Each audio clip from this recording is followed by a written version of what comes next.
J'attendais impatiemment le retour de Sénéssa, pour en connaître davantage, moi-même, en ce qui concerne le trône de Dieu. Il fut à l'heure et me salua avec son gentil sourire habituel. Il reprit son récit. Le Seigneur Jésus s'était levé pour parler. Toutes les têtes restèrent un long moment respectueusement inclinées. Puis tous lui accordèrent la plus sérieuse attention. Nous étions tous suspendus à ses paroles, comme lorsqu'il prononça sur terre le sermon sur la montagne. Il parla de la dispensation à venir, elle allait commencer bientôt. Une nouvelle fois, il allait descendre sur terre, emmenant avec lui la foule immense des saints et des anges. Alors se produirait la résurrection des corps de tous les saints. La grande assemblée écoutait avec une profonde attention. Elle recevait ces paroles avec beaucoup de joie. Car chacun était très directement concerné par cela. Des milliers de saints laissèrent éclater leur joie à la pensée qu'aurait lieu bientôt la rédemption de leur corps. Les anges aussi dansaient de joie. Car notre Seigneur avait déclaré qu'il prendrait une part importante dans ce grand événement. Il est certain qu'un très grand nombre, parmi cette multitude, attendaient cet événement depuis des milliers d'années. Ils attendaient leur corps spirituel dont ils savaient qu'il leur serait donné à cette heure. Nous serons alors semblables aux anges eux-mêmes, comme le sont déjà les anciens, qui ont d'ailleurs une place d'honneur par rapport aux anges puisqu'ils siègent tout près du trône. Pendant ce sermon, le pathétique manifeste de notre Seigneur tout ce à quoi nous étions habitués sur la terre. L'émotion de nos cœurs était à son comble.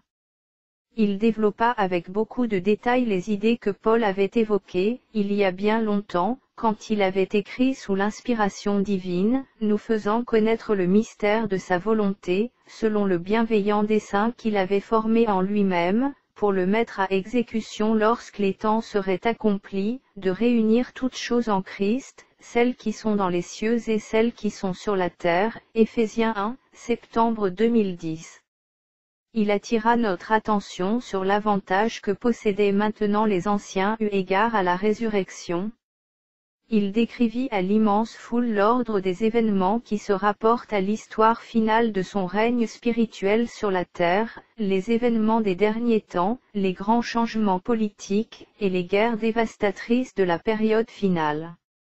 Il déclara aussi que dans les derniers temps, un grand effort serait fait parmi les plus grandes nations civilisées pour amener une solution de paix aux problèmes des nations. Il dit que beaucoup avait déjà été fait et que beaucoup restait encore à faire. Je pensais à ce qu'écrivait le prophète quand il évoquait ces choses, de leurs épées, ils forgeront des socs de charrues et de leurs lances, des serpes, Ésaïe 2h4. Il en vint à parler de l'attitude matérialiste et du caractère mondain de beaucoup d'églises, sur la terre, de la perte de leur puissance spirituelle et de leur très grande lenteur à faire des disciples de toutes les nations, beaucoup d'églises ayant presque oublié leur réelle mission, qui est de ramener le monde à Dieu. Et il répéta certaines des paroles qu'il avait prononcées il y a très longtemps, l'Église est le sel de la terre.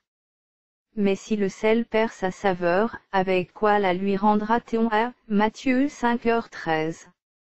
Une sainte passion et un profond pathétique revêtaient ces paroles. Alors, dans l'immense foule, toutes les têtes s'inclinèrent solennellement. Chacun avait la pensée très forte que ces paroles avaient une signification profonde pour plusieurs milliers d'entre nous, directement concernés quelque temps auparavant. Combien, parmi nous, soupiraient en eux-mêmes et disaient à ceux qui les entouraient, si seulement je pouvais retourner sur terre, ne serait-ce qu'un peu de temps. Comme je vivrais et travaillerais différemment pour la grande cause qui a conduit notre Seigneur vers la souffrance et la mort. Il parla aussi des cérémonies ennuyeuses de tant d'églises protestantes et catholiques, de la corruption et des débauches sexuelles si répandues.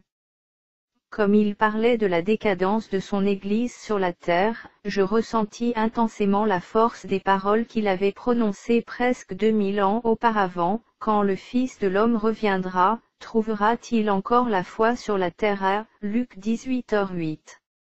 Cependant, dit-il, il y a un très grand nombre d'âmes lavées dans le sang qui attendent son retour et qui travaillent avec fidélité, dans l'attente de leur adoption au sein de la foule puissante de ceux qui sont dans les lieux célestes. Il laissa de nouveau entendre que le moment était proche où, avec cette multitude, avec les millions qui peuplent le paradis et chaque partie de la ville, il retournerait vers la terre pour y célébrer le grand sabbat, le millénium. Des anges puissants, au son de leurs trompettes, conduiraient la multitude. Puis les milliers et les milliers de chars célestes ralentiraient pour enfin s'arrêter aux approches du monde terrestre.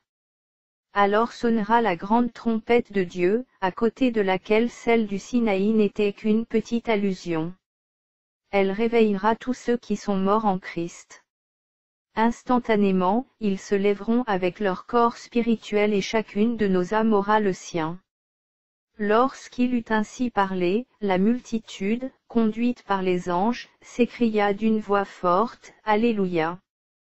Le Seigneur Tout-Puissant règne.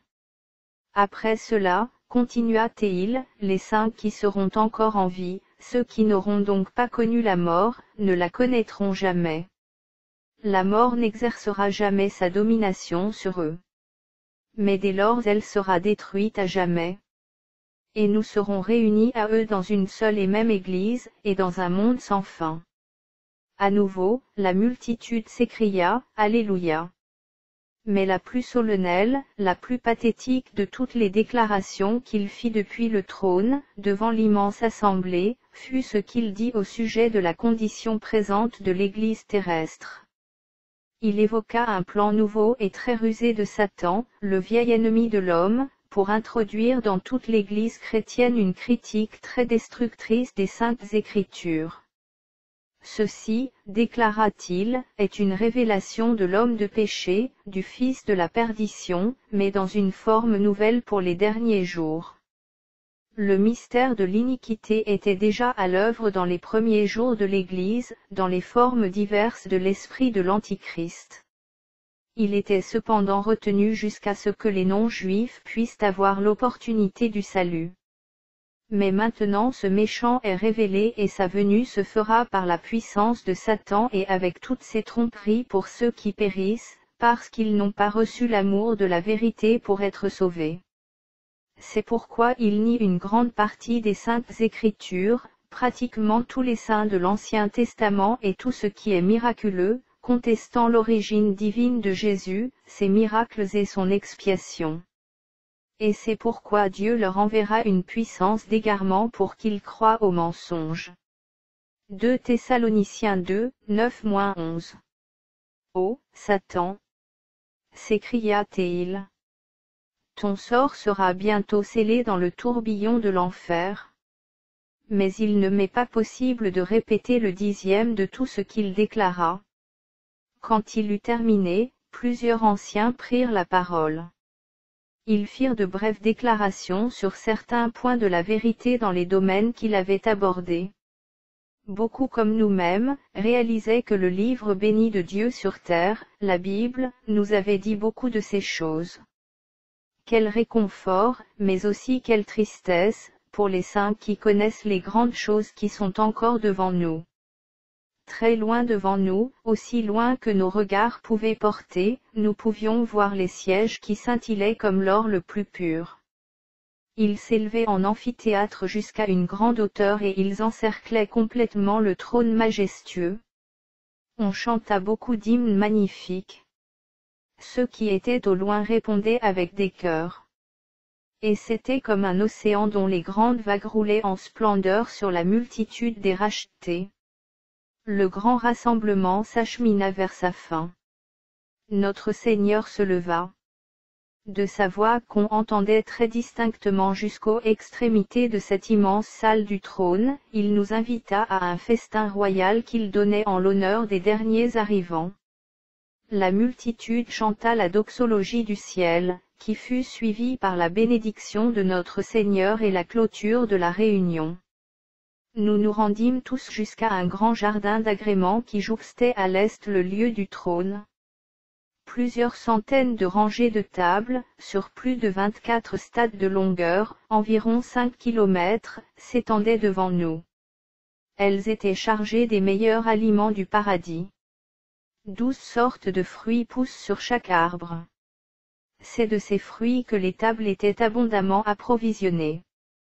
Les anges servaient aux tables et il est bien certain que rien, absolument rien ne manquait. Tandis que nous étions en train de manger, Bohémond se leva. Mon frère Sénéssa, regarde ce qu'il y a devant nous. Je me levai et je regardai par-dessus cet océan d'âmes humaines au sein de laquelle étaient aussi dispersés des milliers d'anges dont le plaisir était d'assurer le service de leurs honorables invités. Très loin en direction du centre de cette vaste salle à manger, se trouvait une fontaine prodigieuse, la fontaine des fontaines. Elle était vraiment immense, par ses dimensions et par la hauteur de son jet.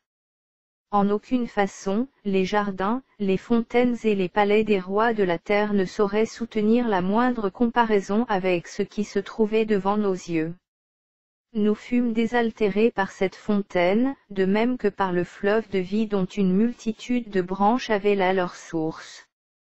Tout en mangeant et en buvant avec les saints de tous les temps, et en présence de notre roi, nous pensions aux paroles du livre et à ce que le disciple bien-aimé avait écrit au sujet de ces grands moments, et l'agneau qui est au milieu du trône les paîtra et les conduira aux sources des eaux de la vie, et Dieu essuiera toute larme de leurs yeux. Apocalypse 7h17.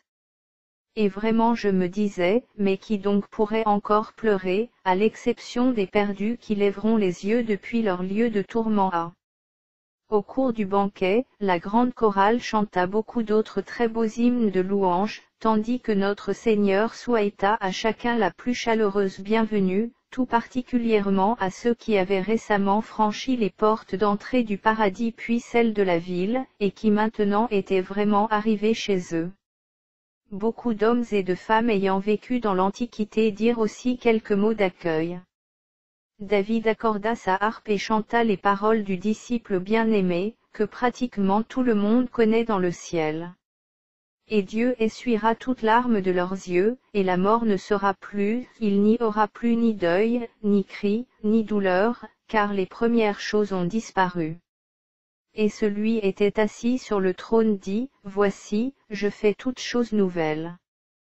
Et il dit, Écris, car ces paroles sont certaines et véritables. Et il me dit, C'est fait. Je suis l'alpha et l'oméga, le commencement et la fin. À celui qui a soif, je donnerai de la fontaine de l'eau de la vie, gratuitement. Celui qui vaincra héritera de ces choses, je serai son Dieu, et il sera mon fils. Apocalypse 4h7, la congrégation tout entière dit Alléluia. Puis la chorale chanta le chant final.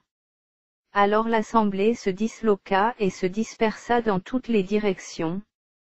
Chacun repartit vers un lieu de la ville éloigné du trône. 100 000 voitures célestes furent remplies par la foule animée des cieux. On entendait de partout des salutations et des au revoir. Tous les visages rayonnaient de bonheur. Les sourires étaient radieux.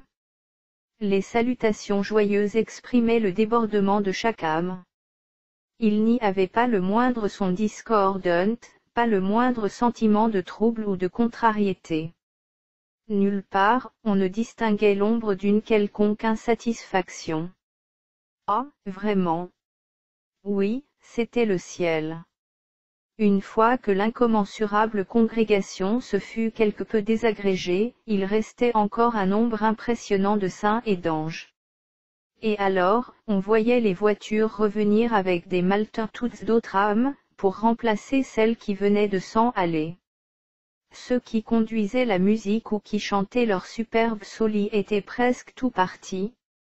Les sièges des anciens étaient vacants. Mais à nouveau la foule grossissait.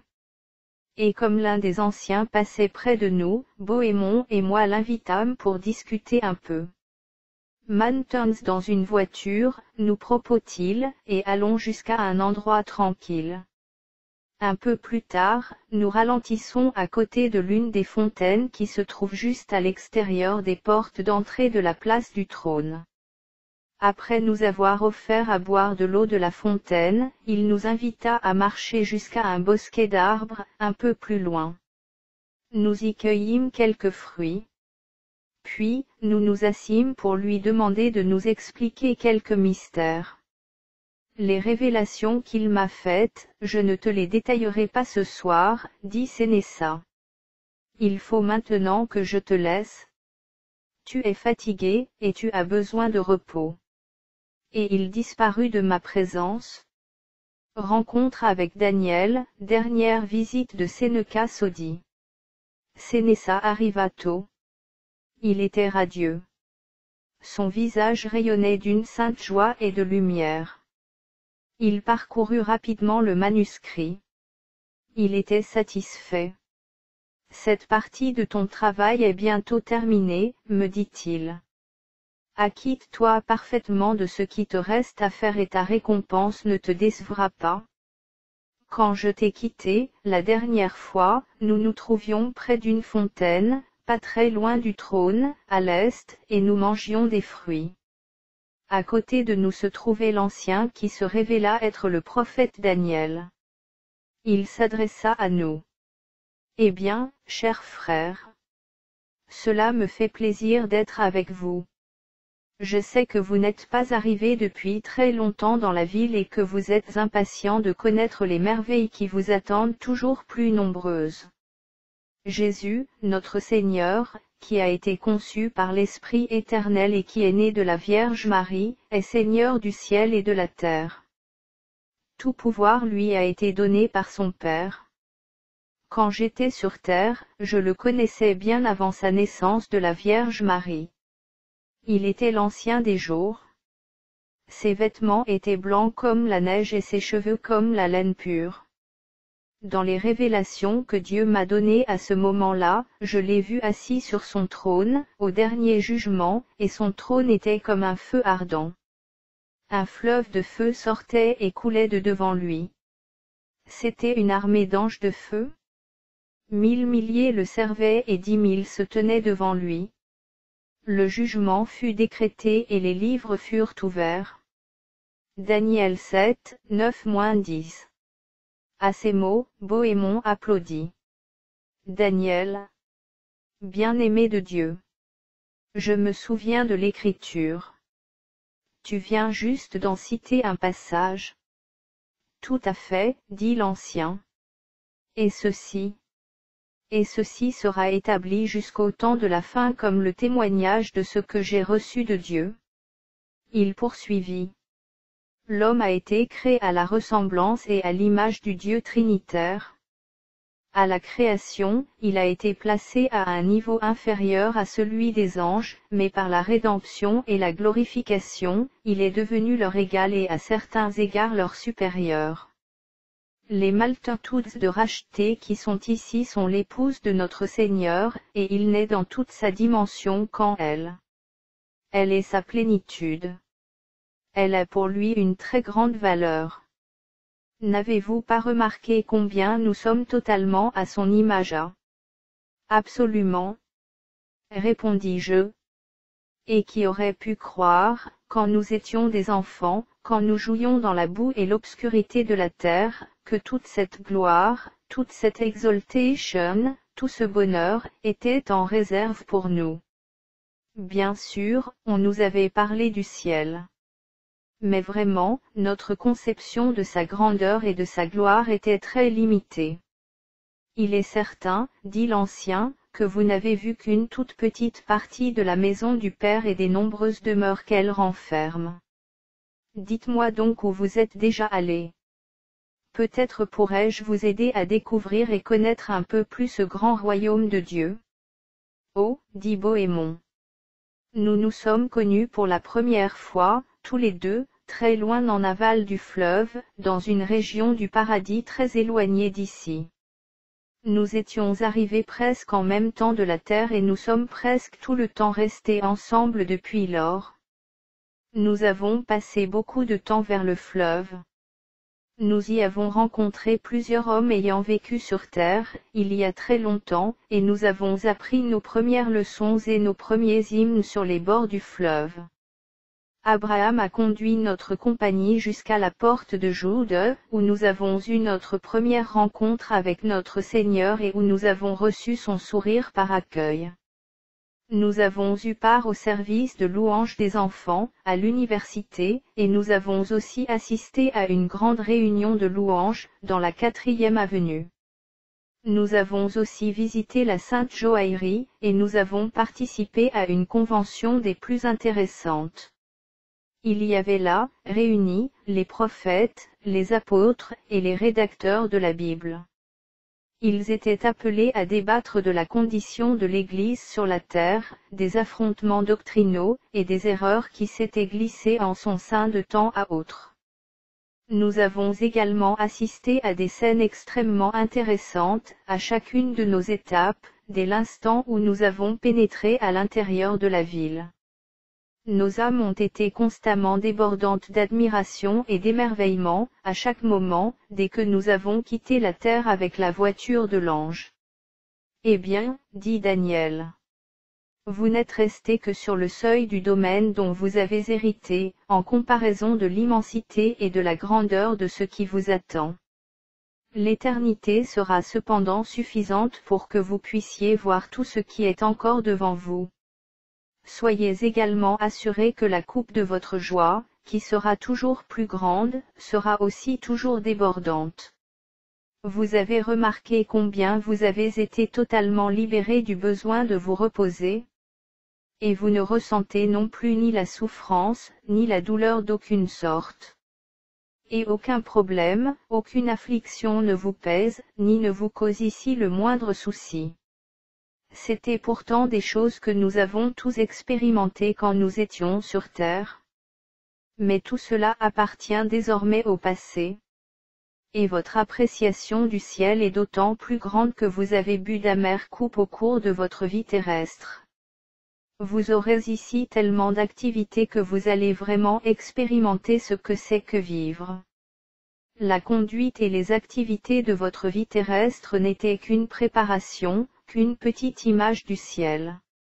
Ici, le travail ne se fait pas à la sueur de notre front, comme nous en avions l'habitude sur la terre. Non, c'est plutôt une utilisation joyeuse de toutes les capacités de l'âme pour s'intéresser à tout ce qui nous concerne. Ce que vous étiez habitué à faire, vous aidera dans vos activités célestes. Étiez-vous dans l'agriculture alors, vous vous réjouirez souvent d'aller visiter les plaines, les vallées, les collines et les montagnes du paradis. Avec leur abondance de paysages et d'arbres chargés de fruits, tout cela sera pour vous une grande joie. Avec les multitudes croissantes qui se rassemblent ici en provenance de la terre, des approvisionnements toujours plus grands sont faits en permanence.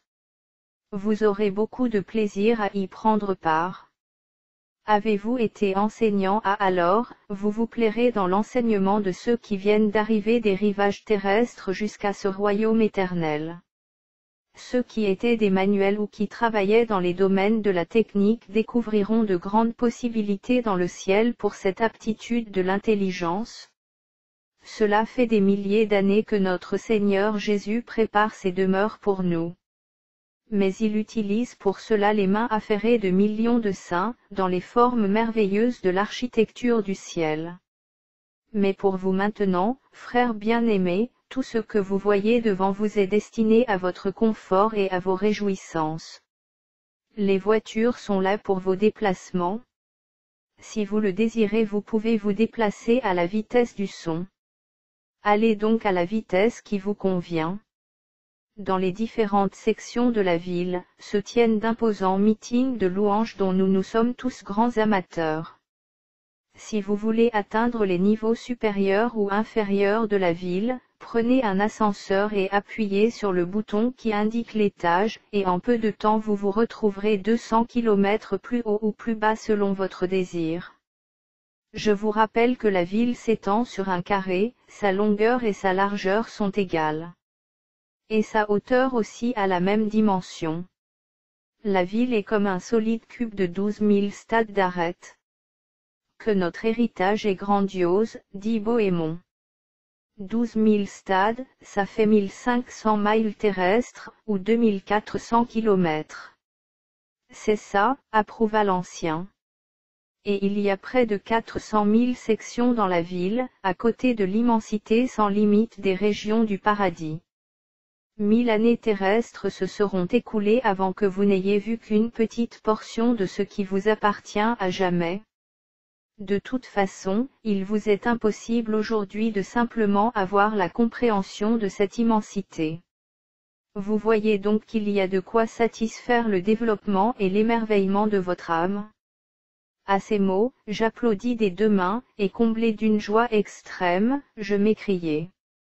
Daniel, bien-aimé de Dieu, n'y a-t-il donc absolument aucune limite dans ce que Dieu a réalisé pour nous a. Les ressources du ciel sont inépuisables, reprit-il. C'est comme la hauteur et la profondeur de la ville, comme sa longueur et sa largeur, jamais vous ne pourrez en saisir la totalité. Mais allez où vous avez envie d'aller. Vous découvrirez que les hôtes de Dieu sont actifs et ne connaissent aucune fatigue. Ils vous accueilleront en toutes circonstances, et n'importe quand, à leurs banquets, à leurs fêtes, à leurs rencontres de chants et de louanges, tout ce dont nous jouissons ici.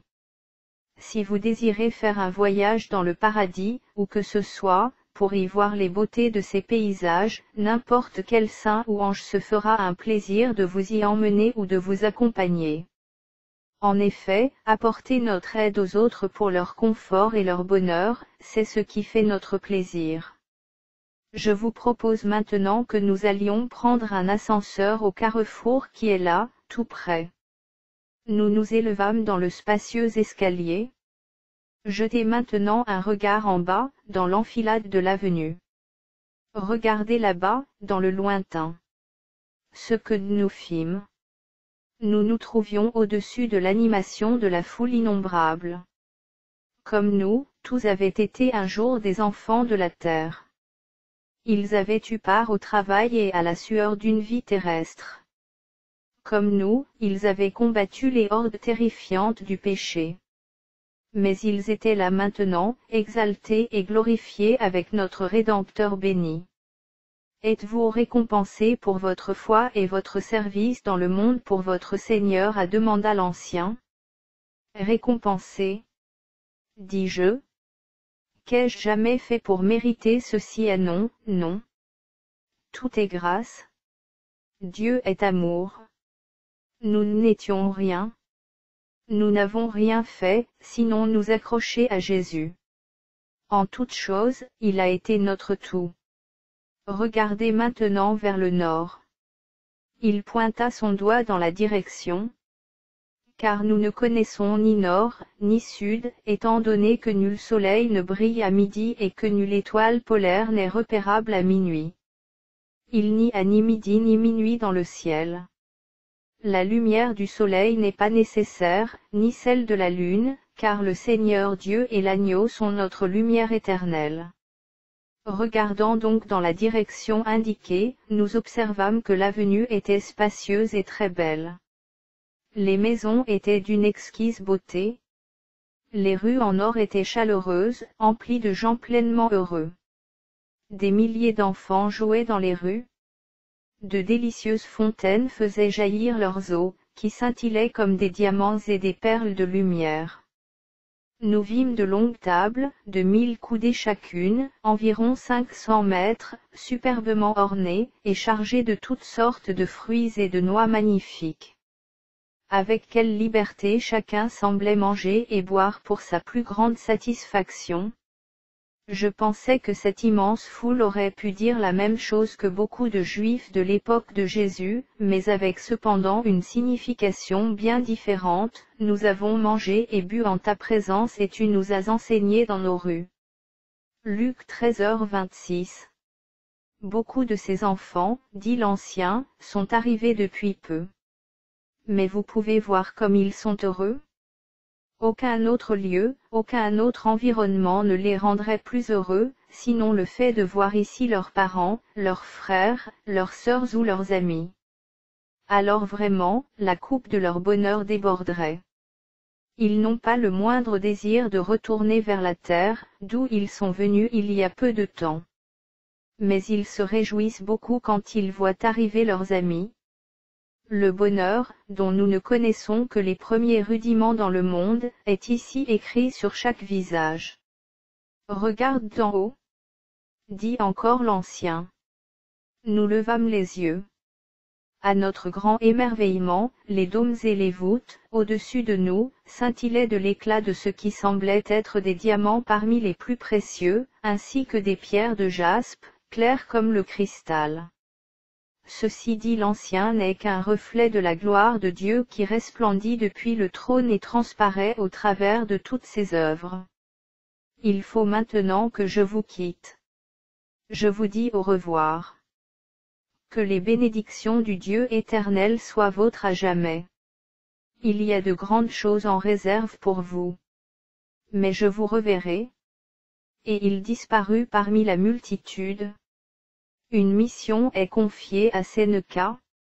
Nous restâmes un moment comme abasourdis par le spectacle qui se présentait à nous dans toutes les directions. Puis nous descendîmes de la plateforme surélevée où nous nous trouvions, juste pour voir que la voiture de David était là, tout près. Maman, Marie et Geneviève venaient d'en descendre. Vraiment, quelle bonne surprise ce fut de les revoir, au milieu de la foule qui grouillait littéralement autour de nous. Nous nous tendîmes la main, nous échangeâmes un baiser, pur comme le ciel lui-même. Nous sentions que les unions qui avaient eu un commencement sur terre étaient ici bien plus douces et délicates que tout ce qu'aurait jamais pu connaître une famille dans la chair, pendant sa vie terrestre. Mais on ne désire pas être un mari ou une épouse dans le ciel. On n'en a même pas la pensée.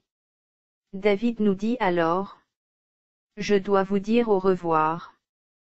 Les voyages et les rencontres que nous avons pu faire ensemble ont été vraiment agréables. Mais je vous reverrai. Gabriel se tient là-bas à votre disposition, avec sa voiture.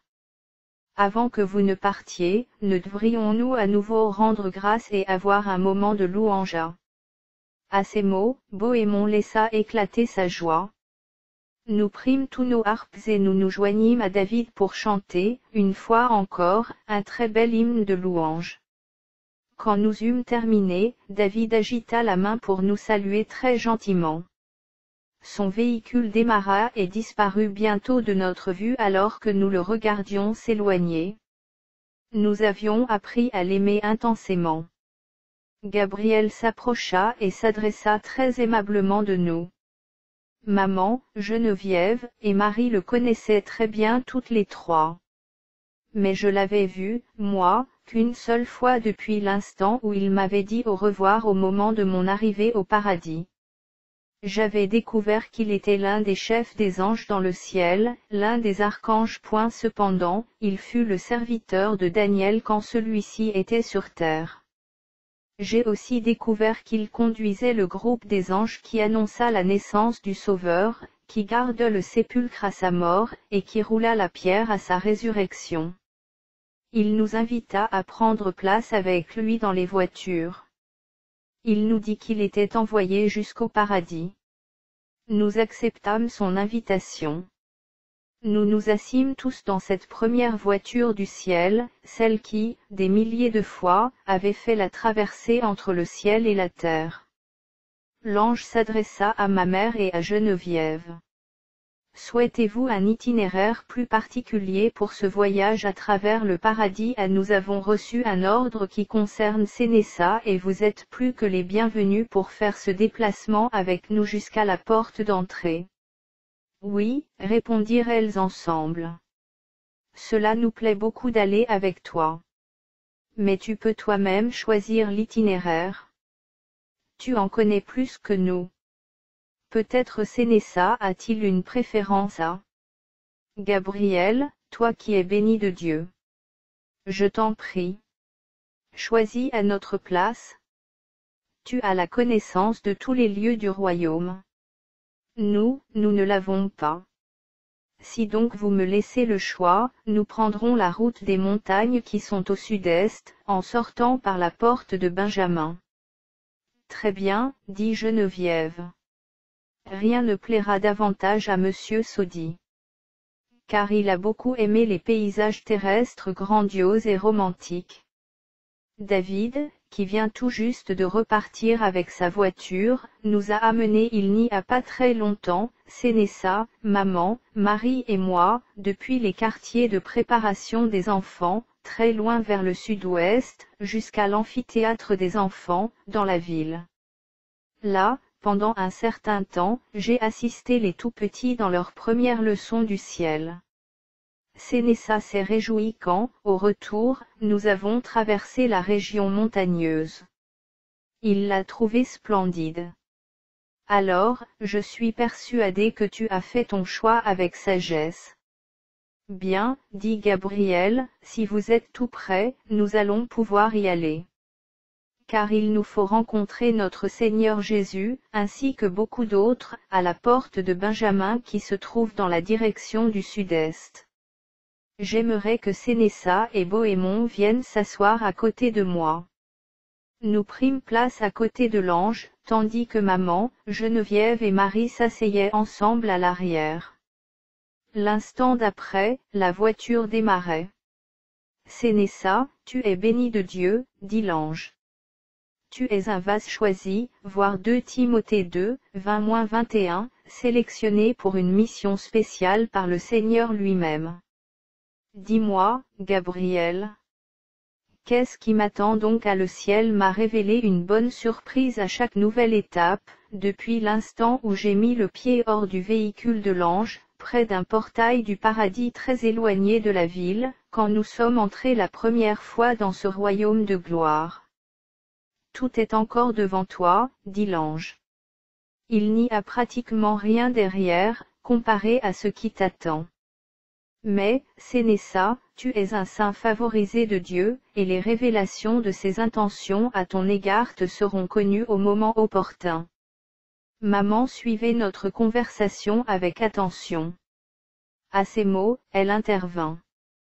Gabriel, l'homme qui est à côté de toi est mon propre fils.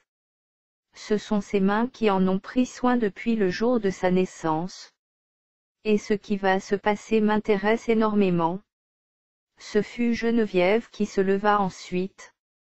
Debout dans la voiture, elle passa ses bras autour de mon cou en disant « Gabriel, cet homme était mon mari sur terre. Et la vie que nous avons passée ensemble a été délicieuse.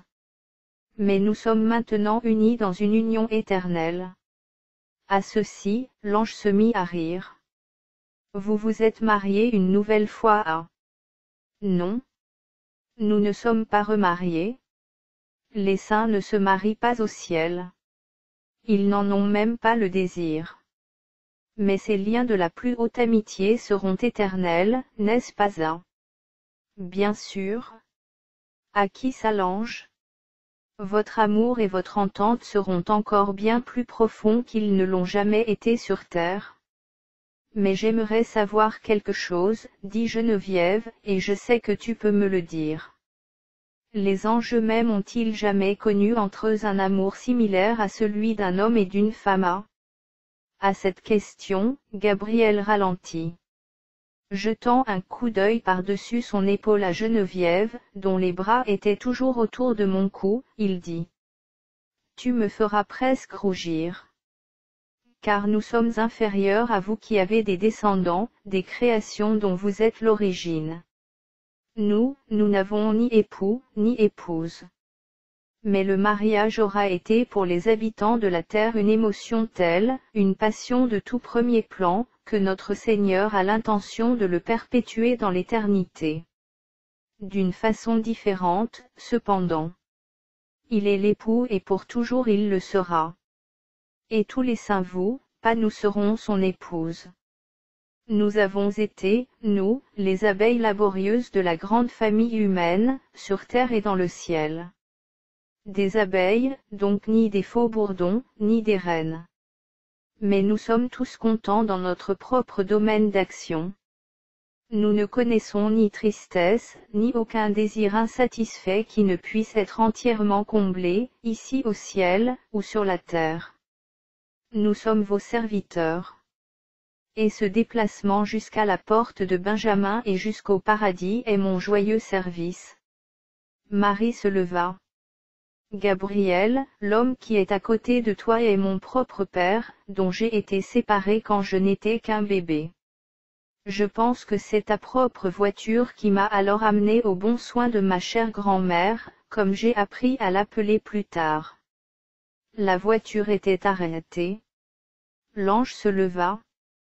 Se retournant, il posa ses mains sur nos têtes et prononça ces bénédictions de chef des anges de Dieu. Ô vous, saints du Très-Haut. J'étais là quand les étoiles du matin chantaient ensemble. J'ai accordé ma harpe à la mélodie sacrée du firmament. Je suis le même aujourd'hui que j'étais alors. Mais devant vous il y a une progression sans fin, une destinée éternelle, et des bénédictions dont vous ne savez aujourd'hui que bien peu de choses. Maintenant, nous devons repartir. Il nous faut sans tarder rejoindre les autres à la porte de Benjamin. La voiture accéléra jusqu'à atteindre une très grande vitesse. Devant nous, le décor était entièrement nouveau pour Bohémond et moi-même. Geneviève nous dit qu'il l'était pratiquement pour elle aussi. Les maisons étaient très belles, toutes avec les décorations qu'une âme du ciel pouvait désirer. Des milliers de saints allaient et venaient, telles une ruche bourdonnante. Je vois la voiture de David qui descend là-bas la grande avenue, dit l'ange. Quelque temps après, nos véhicules étaient l'un à côté de l'autre. Il y eut des salutations et des congratulations. La voiture de David était remplie d'hommes et de femmes de l'Antiquité, des saints de renom. Nous continuâmes ainsi, côte à côte, jusqu'à ce qu'enfin commence à apparaître l'éclat de la muraille. Puis l'immense porte de Benjamin se dessina devant nous. Nous étions en train de ralentir quand nous remarquâmes la plus belle voiture que nous ayons jamais vue. Elle était arrêtée juste à côté de la porte. Elle scintillait de l'éclat de l'or du ciel, enchâssée de diamants de toute beauté. Notre Seigneur Jésus lui-même était à l'intérieur. Ses 12 apôtres étaient aussi avec lui. Un halo de lumière, d'un éclat presque éblouissant, entourait le véhicule céleste. Un instant plus tard, les 3 voitures se trouvaient côte à côte. Nous inclinâmes tous nos têtes, saints et anges, devant celui qui avait préparé pour nous cette ville. La harpe de David était de grande dimension. Il se tint debout devant nous tous et annonça un hymne. Nous nous levâmes et chantâmes une nouvelle fois. Tout debout dans les véhicules, nous chantâmes les louanges de notre Seigneur et Rédempteur. L'ange Gabriel chanta un ancien solo avec de puissants roséneuses. Chante-le une nouvelle fois, proposa Daniel qui se trouvait dans la voiture de David, et qui était un grand ami de l'ange. Assurément, la musique qui sortait de ses lèvres sanctifiées était la plus belle que nous ayons jamais entendue. Regardez maintenant de l'autre côté de la porte, indiqua l'ange. Et voici qu'une immense compagnie de nouveaux arrivants se tenait là, à l'extérieur. Ils chantaient des chants nouveaux. Ils avaient été escortés jusqu'ici depuis différents lieux du paradis, d'une manière très semblable à ce que nous avions nous-mêmes connu un certain temps auparavant. Étienne, le saint martyr, avait été le conducteur de cette compagnie. Il les préparait à franchir la porte en présence de leur Seigneur Jésus. Le Seigneur nous faisait maintenant signe à tous de venir jusqu'à lui sur un emplacement plus élevé, tout près de la porte, sur le côté. Il posa sa main sur ma tête avec douceur. « Prends courage, mon fils, dit-il. Ta mission terrestre n'est pas achevée. Mais comme j'ai un jour appelé Moïse et Élie depuis ces portes de lumière, ainsi maintenant je t'envoie, afin que tu fasses connaître ce que tu as vu et entendu, et qui n'est que bien peu de ce que tu verras encore. Mais ceci est tout ce qu'ils recevront maintenant de ta main. La foi sincère et véritable est en diminution dans de nombreuses parties du monde. Tu trouveras un assistant fidèle, sur qui reposera ma bénédiction. Quand tu auras achevé ton voyage sur la terre, je te conférerai la bénédiction des anciens, un héritage anticipé de la possession rachetée, ton corps. Toutes les têtes étaient baissées, tandis qu'il priait et me confiait aux soins de l'ange. Bohémond et mon épouse s'approchèrent tout près de moi. C'est vrai que nous devons nous séparer à demain Eril. Rien que pour un temps. Oui, rien que pour un temps. Et dans une explosion de joie, je m'écriai. Oui, je vous reverrai bientôt. Hâte-toi de partir pour la mission qui t'est confiée, dit le Seigneur. Je dois accueillir ceux qui sont au-delà de la porte, car je les ai rachetés par mon sang. Disant cela, il appela Gabriel à côté de lui et me confia à ses soins. Je dis au revoir à mes bien-aimés et à tous ceux qui étaient venus me voir. Je vous reverrai répétai-je. Et je montai à bord de la voiture de l'ange. Retour de Sénéca sur terre, fin. L'ange était maintenant assis à côté de moi et la voiture avançait lentement. Jetant un regard en arrière à l'instant où nous franchissons l'immense arche de la porte de la ville, je vis beaucoup d'anges qui agitaient leurs mains pour me dire au revoir et me bénir. Très vite nous passâmes à côté de la grande compagnie qui était impatiente de franchir la porte. Nous fîmes tous un signe de la tête pour les saluer et leur dîmes. Au revoir, vous tous, à bientôt. Puis nous fûmes hors de portée de leur voix.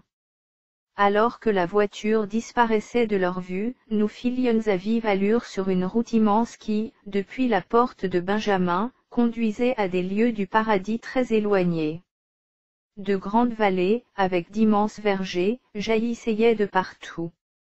Des milliers de saints affairés en récoltaient les fruits mûrs. Gabriel me questionna. Il y a plus les régions montagneuses du paradis dont je t'ai parlé. Veux-tu que nous les traversions à? Très cher Gabriel, ma coupe de bénédiction est si pleine. Je ne pense pas qu'elle pourra contenir plus. Le fardeau dont je suis chargé absorbe mes pensées. Mais si tu veux, un tour rapide le long des collines me ferait davantage plaisir et satisfera davantage ma curiosité. Il engagea sans tarder la voiture sur une route latérale qui conduisait vers les montagnes. Bientôt, nous prenions de l'altitude et nous nous élevions sur des montagnes prodigieuses.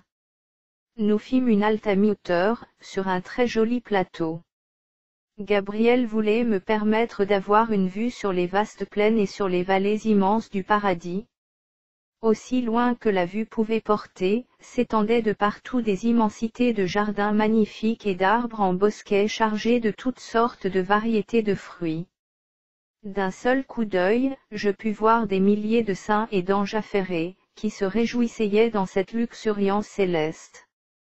Mon âme était remplie de ravissement, de gloire et de louange pour ces privilèges exaltants dont mon Père céleste m'avait gratifié. Quel honneur il avait confié à un mortel terrestre. J'étais tout simplement éperdu d'émerveillement. Je tombais aux pieds de l'ange en louant et en adorant Dieu. Gabriel, je t'en prie, garde en réserve tes bénédictions. Ma coupe déborde. Il nous faut repartir maintenant, Sénéca. Nous redescendîmes à très vite allure ces impressionnantes collines et nous traversâmes les vallées comme une flèche, le long des lieux pleins des charmes et des délices du paradis.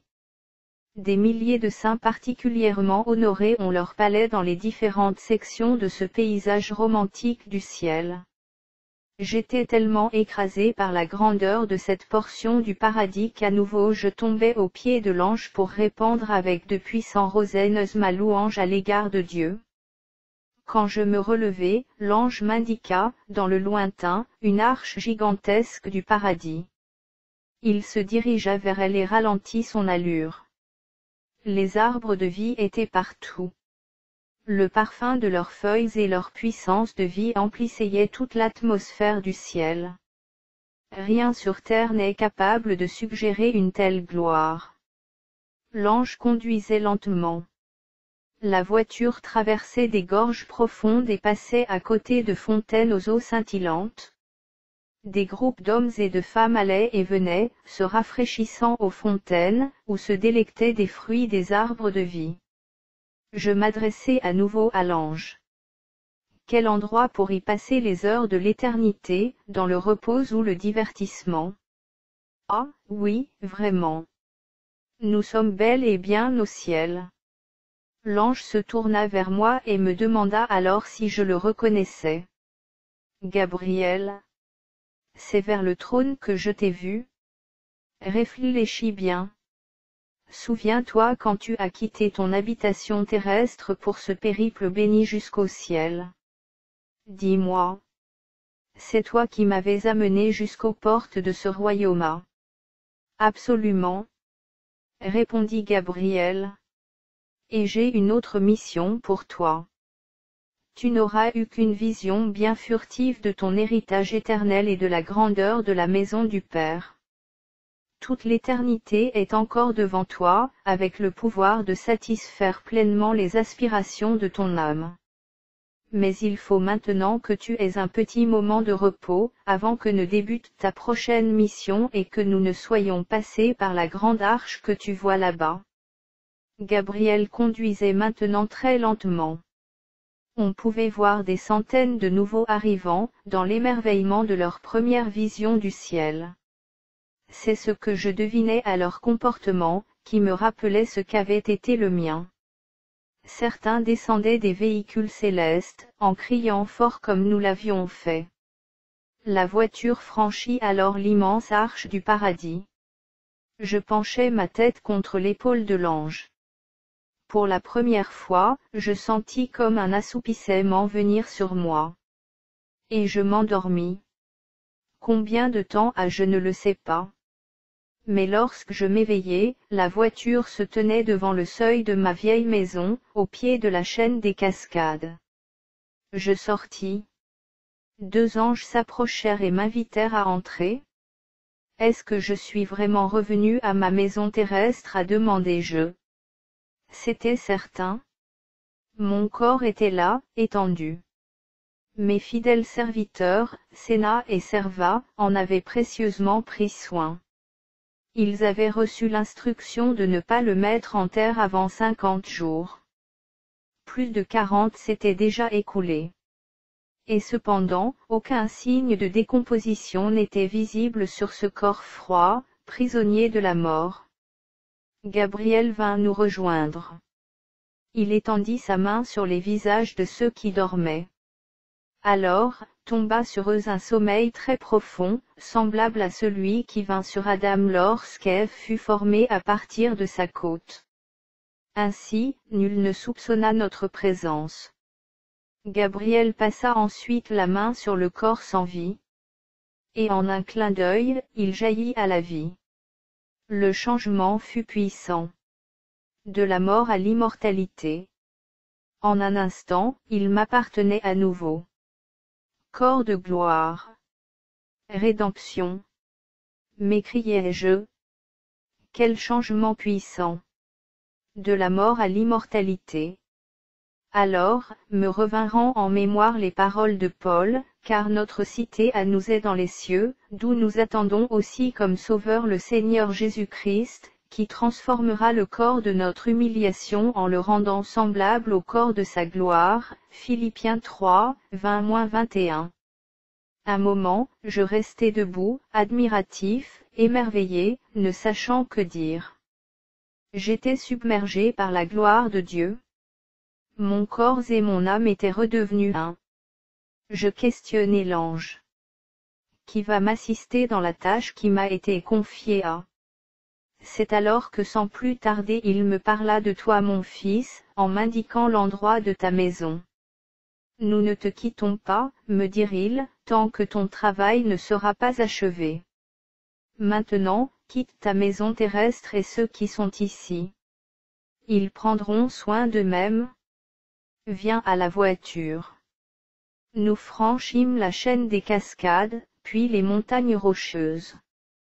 Bientôt la vallée du Mississippi se trouva derrière nous. La voiture céleste s'arrêta à 2 pas de ton humble village. J'ai traversé tout le continent pour te trouver, mon frère. Et maintenant je suis vraiment content que tu aies accompli cette tâche avec spontanéité et d'un cœur joyeux. J'ai examiné ton manuscrit et cautionné ce que tu as fait. Donne-le maintenant à l'imprimeur. Et donne-le aux hommes. Certains ne seront pas d'accord. D'autres béniront Dieu. Mais si tu achèves fidèlement ton travail, la bénédiction du Dieu Tout-Puissant sera sur toi. Sénéssa s'approcha de moi et déposa un baiser sur mon front. Adieu, mon fils, dit-il en se reculant un peu. Que la bénédiction du Dieu éternel soit sur toi. Que ton panier soit plein et ton grenier aussi. Le Dieu éternel sera ton refuge. Sous ses bras éternels est une retraite. Il fera de ton ennemi un ami. Deutéronome 33, 27, et les anges qui ont si fidèlement gardé mon corps mortel prendront soin de ton âme. Il me serra à nouveau contre lui et m'embrassa, encore et encore. Levant les yeux et les mains vers le ciel, il prononça sur moi sa bénédiction céleste. Il termina par ces mots. L'ange m'attend. Et il disparut de ma vue. Je courus à la porte. Mais il n'était plus là. Le char de Dieu l'avait emporté. La gloire de son royaume. Propos recueillis de Maurice Thépaz, octobre 1990. Épilogue. Bien que les révélations contenues dans ce témoignage soient pour le moins surprenantes, ce témoignage d'un voyage dans l'au-delà n'est pas quelque chose d'unique. Dans le passé, des récits de cet ordre ont existé mais la plupart des gens l'ignorent. Souvent, ceux qui ont pu en entendre parler n'ont pas voulu y croire. S'il est en effet un voyage sans retour, n'est-ce pas celui de la mort? Au cours de ces dernières années, des médecins ont recueilli de nombreux témoignages auprès de personnes qui ont connu une mort clinique, mais qui ont été ramenées à la vie grâce aux efforts de la réanimation entrepris par des équipes médicales. Ces médecins sont aujourd'hui formels, les expériences des visions de l'au-delà qu'évoquent ces personnes ne peuvent pas être des hallucinations engendrées par des cerveaux ayant cessé de fonctionner. Voir un documentaire très intéressant sur la vie après la mort à cette adresse, www.dailymotion.com weblink. Des sceptiques ont fait leur propre enquête et ils ont dû réviser leurs a priori sur ce qu'ils pensaient du néant de la mort. Car quiconque s'intéressera à cette question découvrira avec étonnement le nombre important de témoignages qui s'y rapportent. De très nombreuses personnes ont donc décrit avec plus ou moins de détails ce qu'elles ont vu dans l'au-delà, ayant traversé une mort clinique ou simplement un état de coma avancé. Et l'on est ainsi amené à constater à quel point ce que dit la Bible du monde spirituel mérite qu'on y prête attention. Quand on a lu certain nombre de ces témoignages, c'est comme un voile qui se déchire progressivement, comme un puzzle qui se reconstitue petit à petit. L'invisible devient presque visible. Il est cependant nécessaire de signaler dès le départ que le monde spirituel se révèle à ceux qui s'y intéressent dans la réalité de deux royaumes bien différents. Malheureusement, beaucoup ne prennent pas le bon chemin. Ils ne frappent pas à la bonne porte et la prennent à leurs dépens. Car les manifestations provenant de l'au-delà ont souvent leur origine dans le royaume de Satan et non celui de Dieu. Ceux qui se laissent attirer par le monde occulte tombent dans un piège et deviennent vite prisonniers du royaume des ténèbres. Mais le présent ouvrage n'a rien à voir avec la fausse séduction de l'occultisme qui mène à l'horrible prison du royaume satanique. Bien au contraire. Quand j'ai commencé à lire le texte original de la gloire de son royaume, j'ai réalisé que c'était un véritable trésor, tant ce qu'il révèle est extraordinaire. Cette révélation qui m'a émerveillé à un point que je n'aurais pas soupçonné, à chaque instant de la lecture, puis à chaque ligne de la traduction. Aucun autre livre ne m'aura bouleversé ainsi et je suis sûr qu'il en sera de même pour beaucoup. Nous ne sommes pas en mesure, aujourd'hui, d'authentifier l'origine de ce livre étonnant. Le manuscrit original a été remis, il y a une quinzaine d'années et par des personnes aujourd'hui décédées, à Gwen Shaw qui a préfacé et publié l'édition américaine. C'est étrange, mais personne aux États-Unis ne semble connaître ni Senessa Sodi, ni Elwood Scott. Un ensemble d'éléments permettent cependant, au fil du texte, de situer le cadre historique et géographique de la vie de Senessa Sodi. Des recherches pourraient être effectuées pour retrouver sa trace historique et celle d'Elwood Scott, afin de dissiper le mystère de l'origine du manuscrit qui date très vraisemblablement du début du siècle. Mais cela ne semble pas fondamental pour accepter le message du livre. On réalise vite que ce récit ne peut être le produit d'une imagination humaine. Si c'était le cas, l'auteur ne pourrait être que quelqu'un ayant lu de nombreuses fois la Bible pour en posséder à ce point toute la richesse. Seuls ceux qui ont consacré à Dieu toute leur existence connaissent ainsi la Bible. Mais alors, créer ce récit par pure imagination correspondrait à un mensonge délibéré qui placerait son auteur sous la condamnation biblique. Il n'entrera dans cette vile personne qui se livre au mensonge. Apocalypse 21h27. Il serait insensé également, de vouloir donner une origine satanique à ce texte, même s'il est certain que l'ennemi de Dieu est expert en matière de tromperie. Car tout le livre est à la seule gloire de Dieu. Son principal objectif est d'inviter les hommes à se préparer judicieusement à rencontrer son Créateur, et son message est en harmonie parfaite avec les révélations bibliques.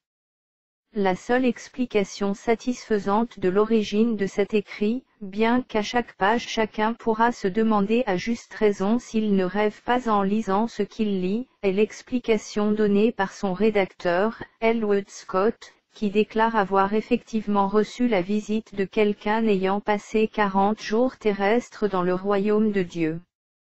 Et ce personnage lui en a ébauché une description et expliqué, dans le détail, les conditions d'admission au travers de l'unique Sauveur. Cette extraordinaire révélation apportera certainement à beaucoup une lumière nouvelle, à la fois radieuse et rafraîchissante, notamment à ceux qui n'ont que la flamme vacillante d'une religion insipide, décevante, et souvent trompeuse, pour tenter d'éclairer leur vie terrestre. Elle confortera merveilleusement ceux qui aiment la Bible et connaissent son message libérateur.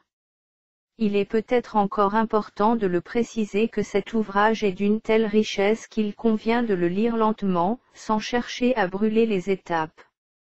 Enfin, bien que des questions qui se poseront au lecteur au fil des pages trouveront leur réponse avant la fin du livre. Question troublante entre autres, la façon dont Senessa se manifeste à Elwood Scott, avec l'explication qu'il en donne en relation avec la résurrection, ne manquera pas de susciter des perplexités. Mais il conviendra de bien lire le livre en profondeur et aussi de bien relire la Bible, ce qu'elle dit et ce qu'elle ne dit pas, avant de conclure trop hâtivement et de tout rejeter en bloc à partir d'une incompréhension de ce point précis. Mon souhait est que tous ceux qui auront lu la gloire de son royaume puissent connaître avec joie et certitude le pourquoi de leur existence, et qu'au moment où ils devront quitter ce monde pour l'autre, Dieu seul en connaît l'heure, ils y soient vraiment prêts, et qu'ils puissent alors affirmer, comme l'apôtre Paul. Christ est ma vie, et la mort m'est un gain, Philippiens 1h21.